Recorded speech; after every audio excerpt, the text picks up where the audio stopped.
Okay, so we'll start with the tabletop position. Do a little bit of the bear pose there. And the idea is just to warm up the spine and the muscles in the back. You can also get into your hips and shoulders and neck a bit. This is a good time to check in and just notice what you're feeling, if everything's feeling healthy and strong, or if things are feeling sensitive and weak and maybe painful. That might determine what you do in the class today. And then we can do the down dog and stretch out specifically our toes, feet, ankles, and legs. All right, this first posture is a rather aggressive one. It's a rather yang yin posture, but very therapeutic. It's called dragon flying high. So we bring the right foot forward, drop the, left foot forward, left foot. Right, we drop the right knee to the ground, and then we raise the torso up and back. And so we'd like this heel under the knee, and there are two main actions, hips forward, but then shoulders back. Okay, so if you do hips forward and then do this, you're actually escaping the stretch, all right? So what we want is to come up and back. You're going to feel a probably unpleasant sensation at the front of your hip, and that's actually the sensation we're trying to generate. So as I think all of you have heard me say in the past, there are many things that are not pleasant or comfortable as human beings that actually are good for us. It's very unfortunate. It would be wonderful if just everything we enjoy doing, everything we like the taste of, all the things that felt good were actually good for us. But what we find is there's a lot of stuff that we are drawn to for various reasons that we enjoy that are bad for us, and there are a lot of things that maybe we want to avoid, and they're actually good for us. So this is actually in the yoga tradition. This is talked about. It's called raga and dvesha. So raga and dvesha. Raga is like desire, and dvesha is like aversion, like something you don't like. And in the yoga tradition, they actually say that you can't really achieve the highest states in yoga if that's sort of your guiding principle. If that's all you do is you sort of avoid unpleasantness and chase after what's pleasant, you just simply won't be able to get to these really sort of ecstatic states that are possible with yoga. So it's there in the tradition, and also if we listen to any of these modern biohackers and people like that, they're all talking about hermetic stress, right? These are doctors, authors, people who do research. So hermetic stress, I've talked about it before. It's basically, again, something that might be unpleasant in the short term as we're doing it, like a cold plunge, right? Spending 3 minutes in an ice bath, or 20 minutes in a really, really hot sauna. That these are not things that generally people enjoy the feel of. That's quite intense. But what the science is telling us is actually very, very good for your health, for your cells, your immune system, all kinds of things. All right, let's switch sides. So this is the dragon flying high.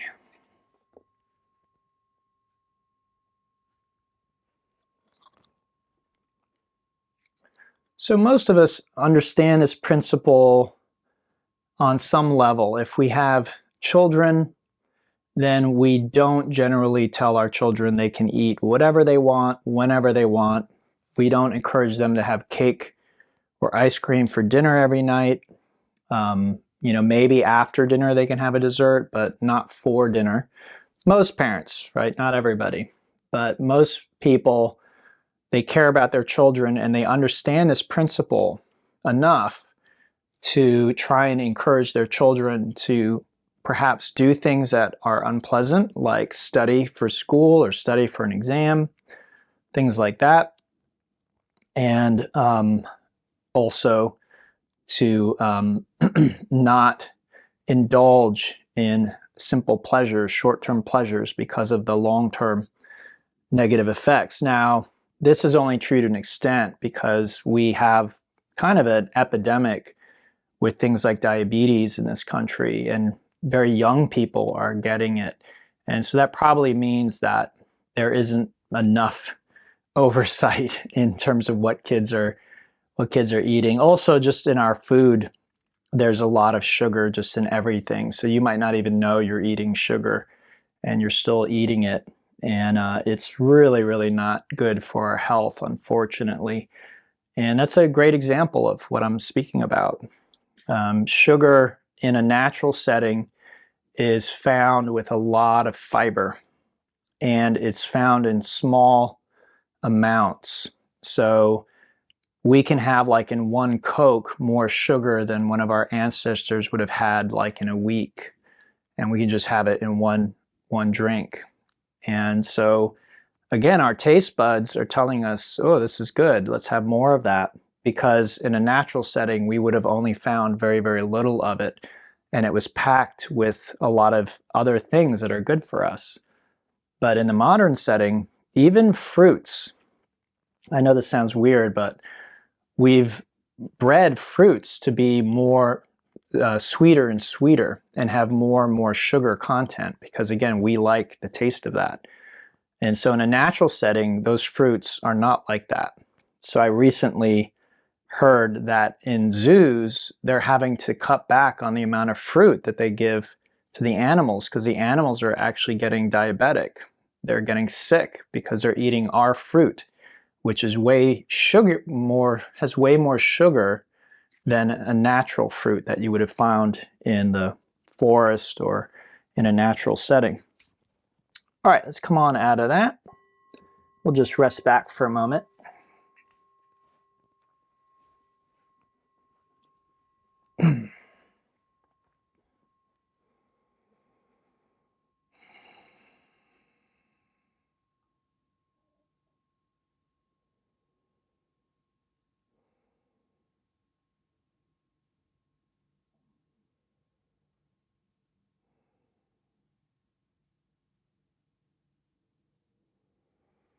Okay, we'll bring those legs in, give them a little squeeze. Should feel pretty good after that dragon.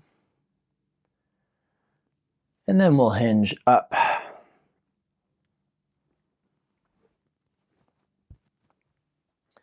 Okay, so the opposite of what we just did, which was called hyperextension, is flexion. So we have the right leg straight, and then we'll fold over that leg. And just want to feel stretch back here in the back of the thigh there. So those are the hamstrings.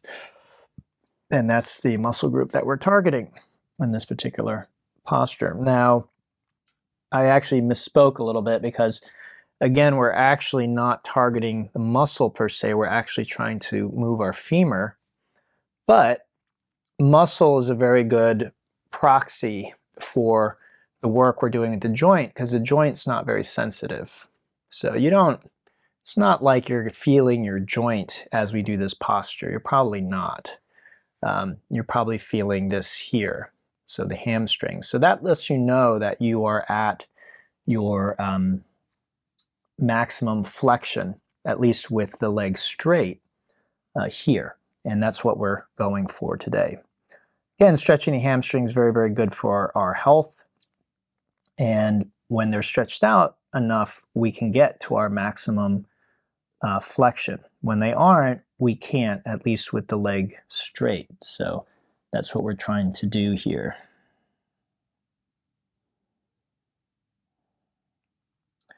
As always, feel free to support the left knee, the forearms, or the forehead with blocks, bolster, blanket if necessary. But make sure when you're using support, you don't lose the stretch at the same time, because that is the kind of the main therapeutic benefit that we're getting, is that stretch that we're feeling in that thigh.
All right, let's switch sides. This is the half butterfly.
Okay, let's take another short break. So just making your way onto your back to relax for a moment.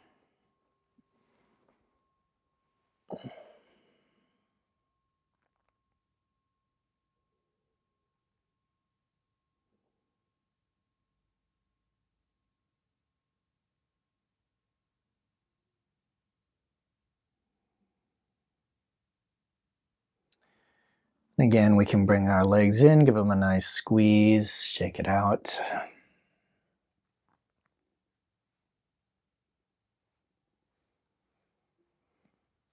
And then hinge on up to seated.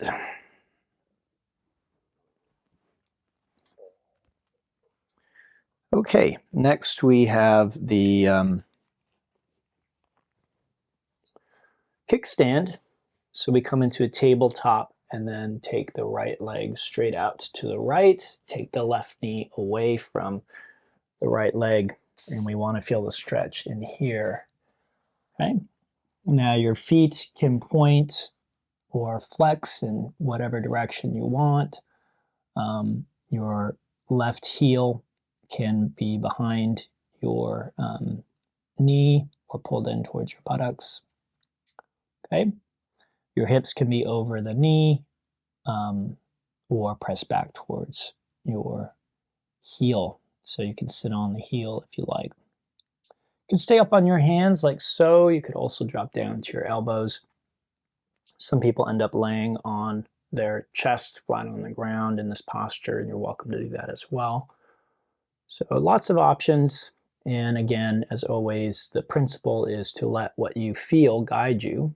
And again, it's not necessarily what feels quote unquote good or most comfortable, which is kind of our default. Again, I don't want anyone to feel guilty or like they have low character because of that. We were designed that way.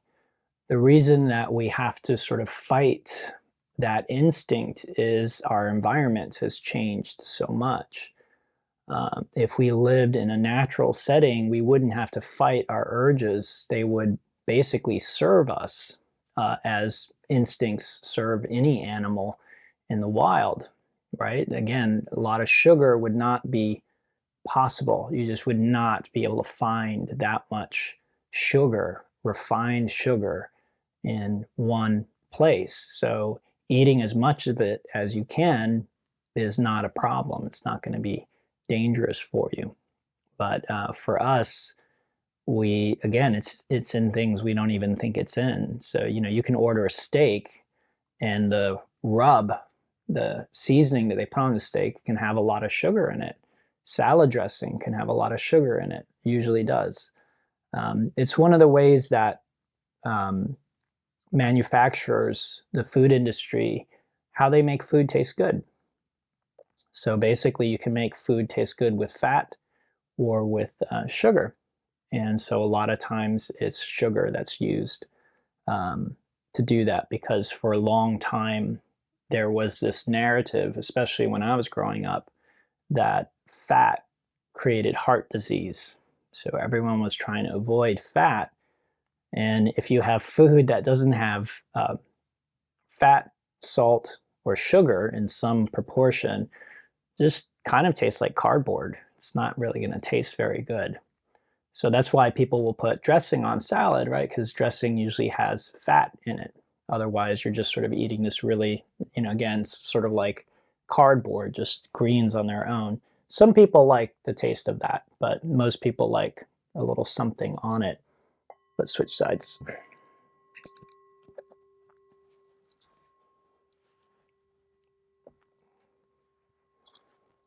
Okay, so this is the kickstand. So again, the point is that it's not like you were raised poorly, or there's something wrong with you because you like sugar or you like doing things that aren't necessarily good for you. Again, we're pretty much designed that way. In terms of movement, if you're wondering what that's all about, we basically have an instinct to conserve energy. Again, it serves us in a natural setting because we would have expended a lot of energy just to survive. So humans in their natural setting are nomadic, which means they might be in one area for a period of time, have basically like a camp.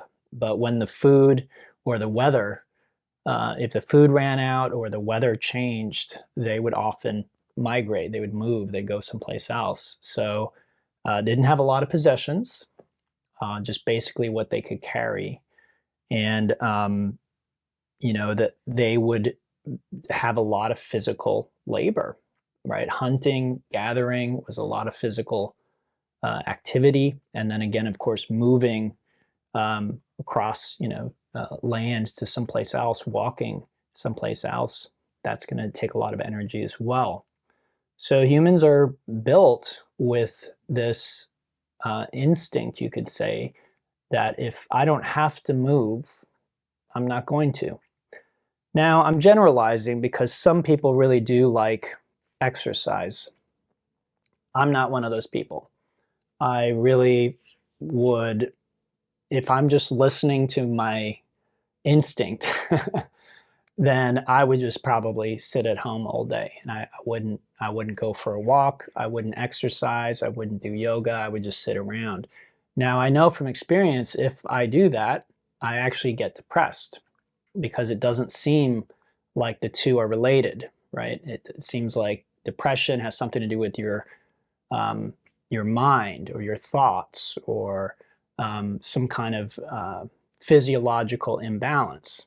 But they've done studies and they've shown that exercise is just as good at fighting depression as the best pharmaceutical drugs that are out there. So movement is actually just basic for our mental, emotional, and physical well-being. In a natural setting, you couldn't avoid it. You couldn't avoid it. So again, we have this instinct to not move unless we have to, but we have to override that in the modern setting because we don't have to move anymore. We've taken all the reasons to exercise away. So exercise doesn't exist for people living in a natural setting. They just exercise as part of their life. They have to exercise to survive. For us, it's optional, and that's why we have to get educated about the value of movement, even movement we don't particularly like. All right, let's go ahead and come on out of that. Just lay back, relax.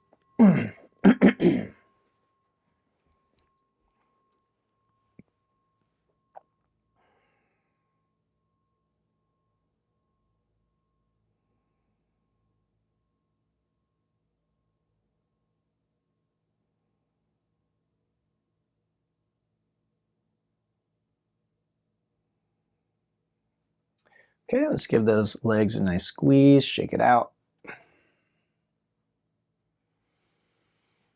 And then we hinge on up to seated. Okay, so that was called abduction, when you bring your leg out to the side. Really any limb, this is abduction of my arm.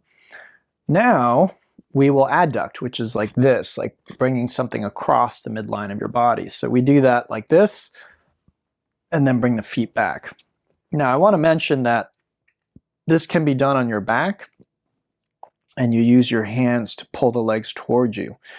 If you're seated, you let gravity pull you forward and down, but it's the same thing, whether you're laying back or you're coming forward.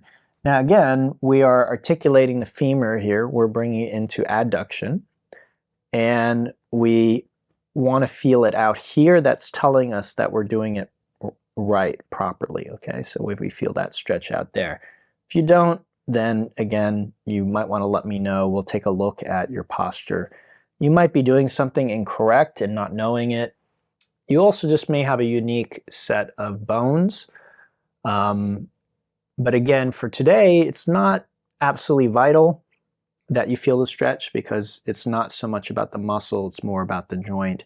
But normally when we do this posture, we're going for a stretch here. So if you don't feel it, again, contact me after class. Let's talk, because you want to learn how to do the posture in a way that you're going to be able to feel that, okay? So again, the point of that last segment that I was talking about was that I don't want anyone to go away feeling guilty or feeling like there's something wrong with them, or that they have, low bad character, or that they crave things that are bad for them. We all do, because we weren't designed for the modern lifestyle.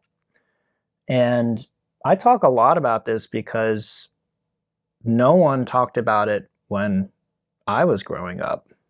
No one said anything like that.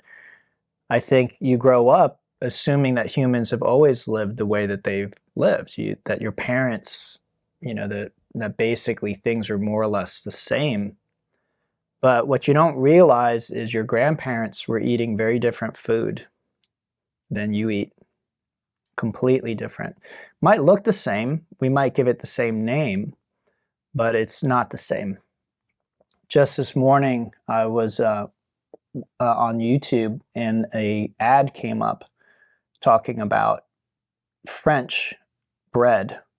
So the French have bakeries on every corner, and you can get a fresh loaf of bread like anywhere in France. And we have these loaves of bread, right, sliced up. And they were saying how our bread is fundamentally different than the bread that the French eat, right? French bread is made of like flour, yeast, and water. I think it's like those 3 ingredients. That's it. That's it. Not that bread's great for your health, but very, very simple. Let's switch sides. So have you ever looked at the ingredients on bread at the grocery store? Sliced bread? It's not 3 ingredients. So what's going on? Well, this ad was saying that the first bread slicer was invented in the United States. And so companies began slicing up their bread, right? It's like, oh, one less step. You don't need a knife. It's already sliced. We Americans, we love our convenience, right? So the problem was sliced bread goes bad really quickly, really, really quickly. So what people did is they started messing around with the ingredients in bread. How can we make it stay soft and moist and delicious sitting on a grocery store shelf for weeks or months, right, until someone buys it? So they came up with stuff, but it's very unnatural what's going in there, you know, the types of things that are in the bread. Now again, you can be completely forgiven for not realizing that or knowing that. You might think that bread all around the world has, you know, a zillion ingredients in it because when all the bread that you've eaten always has all these ingredients in it. But it's not how it is, right? It's not how it is. So all those things they're adding in, they're questionable in terms of how they affect our health. So sure, grandma might have gotten up every morning, had 2 eggs, bacon, a steak, and bread, and she might have lived to 103. But you eating the same things, you may not. You may have all kinds of diseases and problems that grandma never had, and you may not realize it's because the animal products you're eating have been treated with antibiotics and other chemicals and things. The eggs, same thing, unless you're getting organic, free-range eggs, then the eggs have been treated. Sometimes they put things in the feed to make the yolks really yellow, look really yellow. All kinds of things. Because again, the food industry is interested in selling food. They really don't have an interest in your health. It's not their job. It's not their domain. And again, they're not evil. They're just doing their job. Their job is to sell as much food and make as much profit as they can.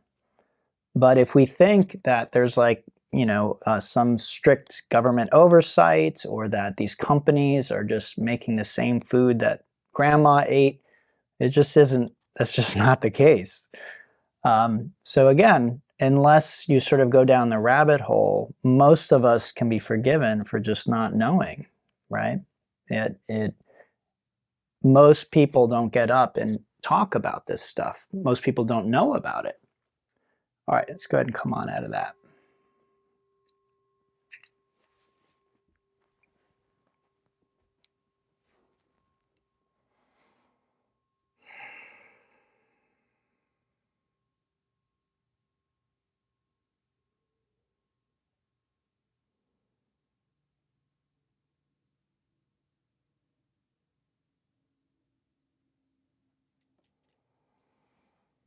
All right, let's bring our legs in, give them a little squeeze, shake it out.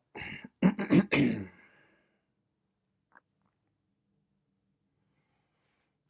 then we'll hinge up.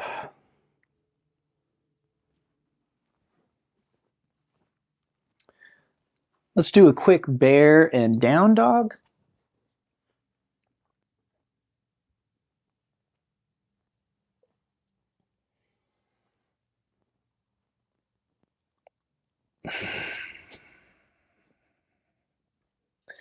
And then sleeping swan. So right knee toward the right wrist, right foot to the left side of the mat, hips down and back, and then you can bring your torso forward and down. I might stay up on my hands because I'm talking. It's just a little bit easier. Okay, we want to feel it out here, again, the glutes. And for more, this is, we're working on what's called external rotation. For more of that, you bring your foot closer to the front of the mat so your shin can be parallel. All right, for less, you bring the foot back, and you don't want it in your knee. Your knee could point straight ahead or out to the right at an angle. That's called the abduction angle. And then your hips can rock to the left or to the right, or you can square them off to the ground, okay? So again, this is one of the challenges of modern life. If you think Americans are like some of the most healthy people in the world, that is not true. If you think we have the best health care in the world, that is also not true. We have the most expensive health care, but we don't have the best system by a long shot. And this is objective. This is not my opinion. This is actually, we can look at the stats. So it's just worth, again, being aware of this, because I certainly grew up with the illusion that we lived in a golden era where science was figuring everything out, and we lived so much longer, and we had much better health, and we could go to the doctor, and there were all these miracle cures, and there were more on the way. But the reality is it's not really what's going on, and it took me a long time to actually figure that out. And it was somewhat in opposition to my mother, because my mother came from a very traditional society. She was Japanese, and she didn't grow up with a lot of the stuff we had in America at the time that I was growing up. So she would restrict or forbid me from eating certain foods, certain things. I could only have one soda on the weekends. I could watch very little TV. I wasn't really allowed to watch TV freely. Lots of restrictions like that. And I really was irritated with her. I really didn't like that. But in hindsight, she was right about a lot of that stuff. A lot of those things were things that were not necessarily actually good for me, even though, again, I might have been drawn and wanting to do them, especially as a young person. She knew that that was not actually in my best interest over the long term. So, there's a balance. I don't think you can be too restrictive with children, or else you tend to end up with problems as well. But let's switch sides. On the other hand, there are many, many things that are, you could say, hazards to our mental, emotional, and physical health.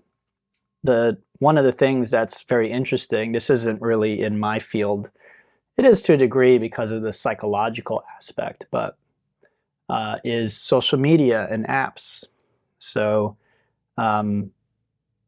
there's more and more data coming out showing that things like social media and apps and things like that don't actually really lead to people being happier. In fact, just the opposite. That the more time we spend on something like social media, generally the more anxiety and depression we experience. So again, we can be forgiven for not knowing because these are new. Just like the chemicals in our food and our water. Grandma didn't have those. She didn't have to contend with those things. She didn't have to think about those things because they weren't part of the landscape. Now, if you want clean water from your tap, you're probably going to have to filter it. Otherwise, there's going to be all kinds of stuff in that water that might be considered safe for consumption. But the question we have to ask is, if everything we're doing is so safe, then why are we like the most diseased population in the world, right? If we have all this science and medicine and technology and everything is so safe that we're doing, then we should be the healthiest population in the world, right? We're the wealthiest. So you would think if we have so much money, then why wouldn't we be healthy, right? It's not that we lack the funds to do what's right for ourselves. But again, the fact is that most of us we don't know. We don't know that everything has changed. So again, we can eat the same diet that our grandparents ate, but we're not getting the same results as a result. likewise, we likely don't do jobs like our grandparents or parents did. They likely did a lot of manual labor. Again, they were using their body. Maybe they were overusing it, because that's a possibility as well. If you work in a factory, you know, and you're like doing something, you can get a repetitive stress injury, right? If this is like part of your job is to move something along, you're doing this, you know, hundreds or thousands of times a day, that's a problem. But the plus side is at least you are moving, you are burning calories, you're standing there doing that. There are some benefits to that, versus most of us today work at a desk and we stare at a computer screen. So myopia, where people can no longer focus their eyes far, that's a very common thing happening to young people today, because they're staring at a screen that's right there. So their eyes are never refocusing at a further distance. All right, let's go ahead and come on out of that.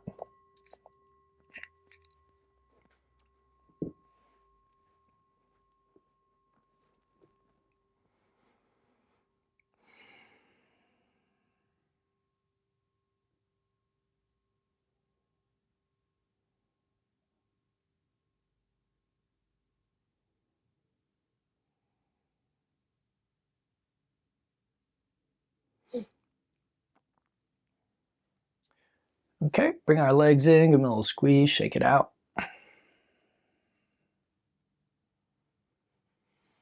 And we'll hinge up. Okay, half saddle. So we'll fold the right foot back.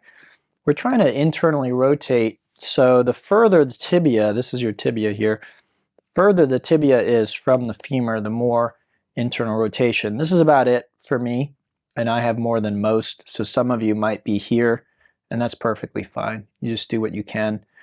What you're looking for is not, you don't want to feel it in your knee or your ankle. Okay, you might feel it in your hip, and that's okay, but you don't want to feel it here. Okay, so you can stay seated, but you can also lower back to hands, elbows, or perhaps all the way onto your back. Okay.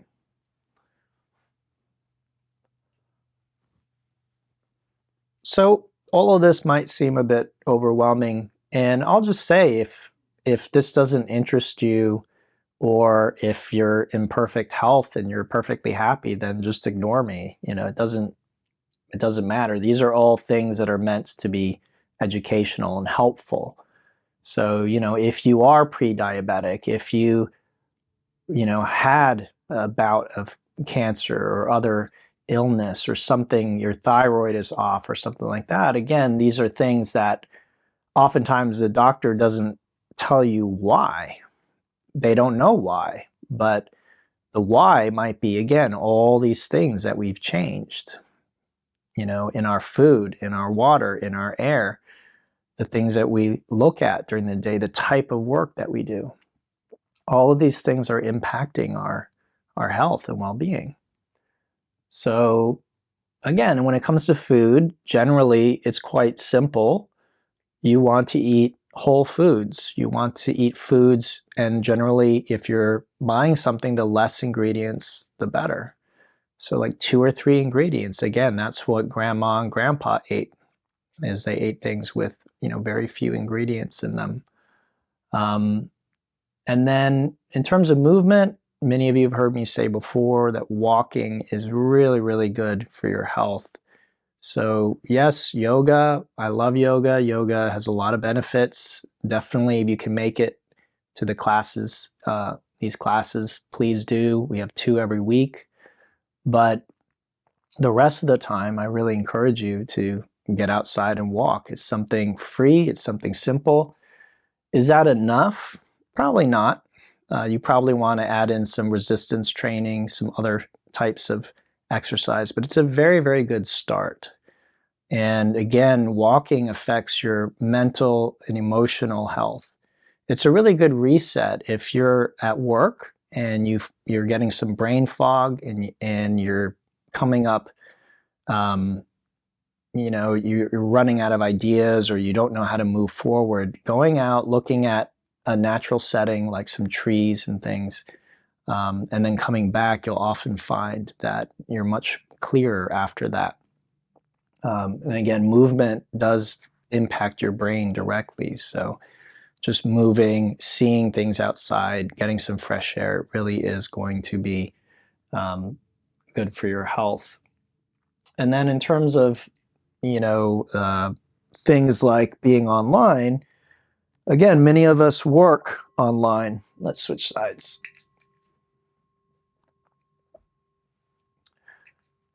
And so if that's the case for you, you might want to consider when you aren't working how you're spending your time. And again, if you're perfectly happy and healthy, then just keep doing what you're doing. But more and more people are on things like antidepressants. And, for a long time, there was this narrative of, oh, chemical imbalance, it's a chemical imbalance. You can't help it kind of thing. Maybe there's a chemical imbalance, but maybe the imbalance is caused by the fact that you're staring at a screen, and human beings didn't evolve with screens. You're staring at a screen, you're sedentary, and you're eating foods that people didn't eat. We didn't evolve to eat these foods. So those things can add up. So again, in terms of like screen time and things like that, you can just be mindful about it. If you're spending 8 hours at work looking at a screen, then maybe finishing work and then turning on Netflix is not the best choice in terms of how to spend your free time. And I get it. It's really tough because very often we feel so exhausted. Our brain actually uses a lot of energy. I think you all know that. But the brain is very energy hungry. So if you work 8 hours at a job, even if it's at a computer, you probably feel exhausted at the end of the day. So you probably are not like, oh boy, I want to go to the gym, or I want to go for a walk, or do whatever it is. But again, if you're trying to think long-term happiness and health, that may be the choice that you want to start making. And hopefully what you'll find is over time, you begin to see the results. And that counteracts a lot of what I was saying earlier about that I don't really like movement.